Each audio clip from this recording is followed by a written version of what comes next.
Okay, hello. This is a video that I've kind of wanted to post for a while. As you can see from the title, that is what happened. I had a roommate who overdosed. To understand the entire context of how this went down, you kind of need to know a little bit of the lore to it, if you will. So, sophomore year of college was starting. I was moving out of my parents along with my buddy Shatiz and my buddy Jack. Us three were in a duplex place, 3 bed, 2 bath. It was great or whatever. We ended up having some issues, and Jack wanted to move out. So Jack left, so it's just me and my buddy Shatiz. And I've known both of these guys for a long time. I've known Shatiz since sophomore year of high school. We've been really good friends. I've known Jack since elementary school. But Jack ended up moving out. It was just me and Shatiz, and we needed to find a third. We asked around. We didn't have any luck. So he went on Facebook Marketplace, and we found this guy. Out of respect for him, I am going to change his name in this video. So let's call him Bill. Now Bill, we're 2021. Bill's probably 24, 25. He has a full-time job. I'm pretty sure he was a felon. Like, he's been in and out. He sold here and there.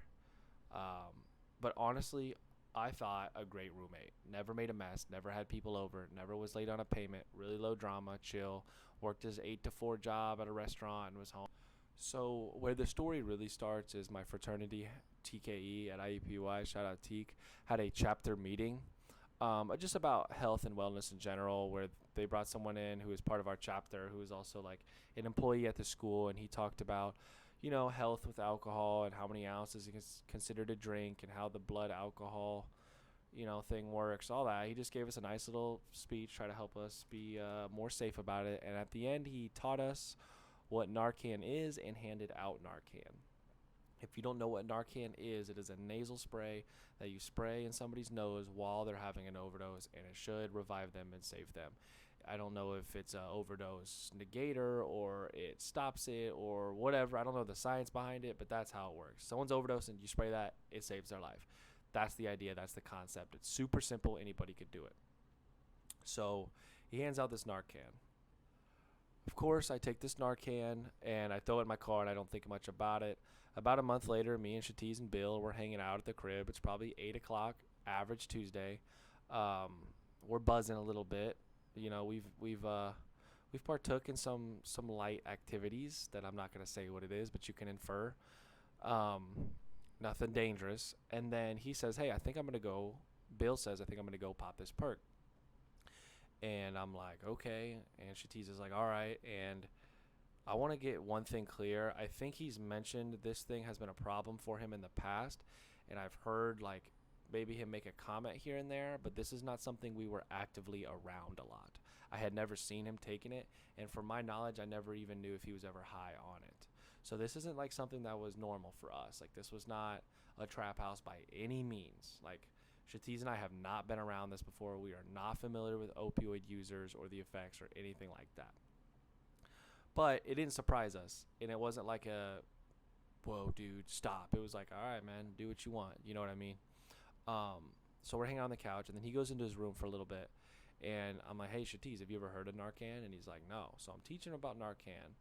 And then I thought to myself, if we have someone who's actively using opioids in the house, I feel like the Narcan should be in the house, not the car. So I run out, grab it from the car, bring it inside, and I'm showing Shatiz about it. And I'm teaching him about it. I'm like, you spray in the nose, it stops an overdose, whatever, right? And he's like, I've never heard of that. I was like, yeah, I hadn't either until this teak meeting. And we look over to where Bill was sitting, and all of his stuff is still there. So his bag of recreational stuff that we were using earlier, his phone, maybe even like a charger and a vape. And we're like, that's really weird. He wouldn't go in his room for 5-10 minutes without these items. So we go check on him. We go to check on Bill. I think we knock on the door and there's no answer. So we open the door, and luckily it was unlocked. And when we walk in, we see Bill. I'll never forget how he looked. So he was on his knees, completely flat on the ground, like almost like a yoga pose, to be honest. Like, stretched out, arms up in front, but on his knees, just completely to the ground. And we're like, hey, Bill, you all right? And we've never been around opioid users. I know this sounds dumb, but in the moment, you're like, maybe this is just a really good high. Like, I've seen people off of alcohol look way worse than that, you know? So we didn't know. It wasn't like right away it clicked. So we flip him over to look, and his face is blue, and he's not responding. And Shatiz looks at me. I still have the Narcan in my hand. It was in my pocket or whatever, because I was just telling Shatiz what it was. And I'll never forget, just cold as ice, Shatiz looks at me and he's just like, hey, I think you got to use that. And so I'm like, all right. I open the little baggie it's in, and I'm looking at it, and I just think in my panic, it felt like forever I was looking at this and turning it over, and Shatiz he just took it from me, and he says, where does it go? I said his nose, and he's like, you're sure? And I'm like, yep, his nose. Shatiz figured it out 2 seconds. Psst. Hey, bro, you got to use that. Open it up. I mean, in real time, it probably was a second, less than a second, that I was flipping it around in my hand, kind of panically trying to figure out exactly. Shatiz just grabbed it. Where's it go? Nose. Psst. Sprays him in the nose, right. Then we call 911. Because it's not like the fucking movies where somebody's getting CPR and finally it clicks and they're like, and he's awake. Like, that is not how this happened at all. We still had no idea if he was going to be fine. Like, this wasn't like the Narcan wakes him up. At least that's not my experience. So we call 911 and they say check for an airway, and we don't feel it. We don't feel any air coming out of his mouth or nose. So the lady on the phone tells us to start doing CPR. She counts us out. I think I started, and then I think Shatiz took over, but we're doing CPR. And I just remember his face was so blue, and he had like, it's kind of gross, but he had like bubbles and crusty stuff in his mouth. And I remember telling the 911 operator lady, like, hey, do we need to flip him on his side? Like, he's got stuff in his mouth. And she's like, I know why you're saying that, but if he's not breathing, you have to get him breathing. That's it. They also, before that, they asked us to check for heart rate. We felt the heart rate. So it's heart rate first. Got that. Then it's, are they breathing? And he wasn't breathing. So that's why the CPR was the way to go. She's like, it doesn't matter. It does not matter if there's stuff in his mouth. If he's not breathing, he's not breathing. You got to do CPR. Okay, so we're doing CPR. And then, obviously, they send an ambulance as well. And then I think after 30 seconds to a minute after we started doing the CPR, his cutter gets a little bit better, and we finally feel a little bit of a airway. And it's not, like I said, it's not in the movies where it's just like, no, it's like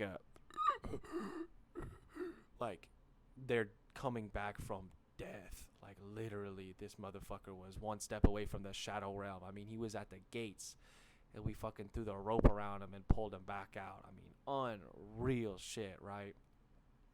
But he was almost at the light. He was right there at the light. He could have touched the bulb, and we yanked his ass right back here. And I remember his eyes opened, and he kind of eyes rolled back, but he wasn't conscious at all. But his eyes did open at one point. So I think the 911 operator said, okay, you're good to stop doing surgery on him. Or, fuck, surgery. What am I talking about? CPR. You're good to stop doing CPR.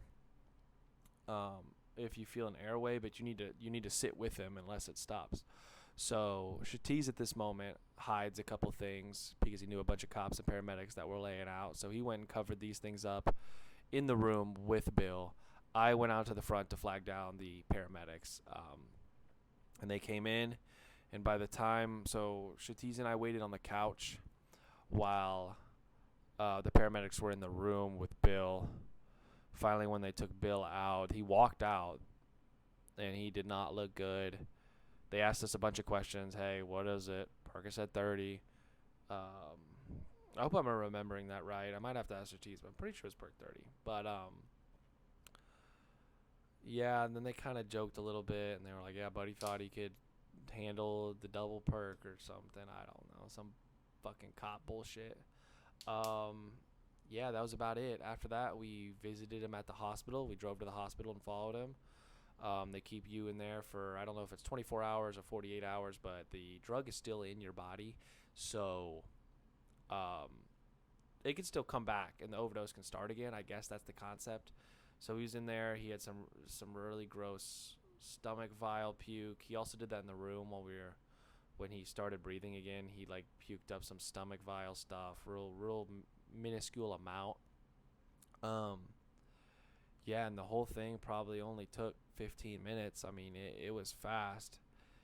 And the crazy thing about that story is just the odds of him surviving are so rare. I mean, me and Shatiz are fucking bunch of dumbasses. Not to mention we were under the influence at the time. Like we were not sober. Imagine the nightmare rotation of fucking that.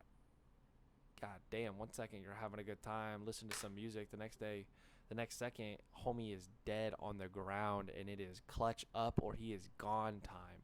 There is no fucking room for mistakes. Like we clutched up.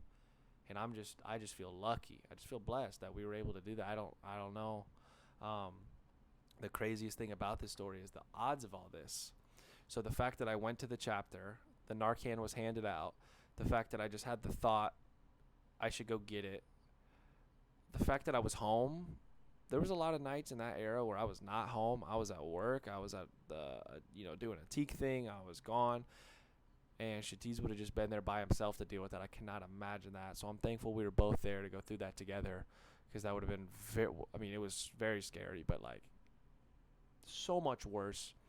Um, at the end of the day, Shatiz is a dog. He Narcaned. I think he did a majority of the CPR.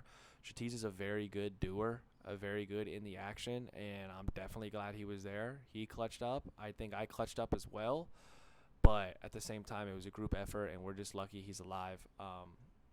Bill today, I'm pretty sure he moved out, or I moved out first, and then he moved out. And I don't really stay in touch with him. We're on fine terms. We're not on bad terms. If I saw him, I would say what up, and I'd buy him a beer. But he's not someone that I necessarily need in my circle, if that makes sense. And I think vice versa. I think we're very different, and I hope the best for him. But he had some bad habits, and I really was thinking that this would be a wake up call for him. And it appears that it's not, which is a little disappointing. But at the end of the day, it's not my responsibility. We did what we did in the moment, and we're very lucky and blessed. And he thanked us, and he said he's really sorry that he put us in that situation. Yeah, and I really have no bad feelings or ill will towards Bill today. I hope everything works out for him. I hope he does great.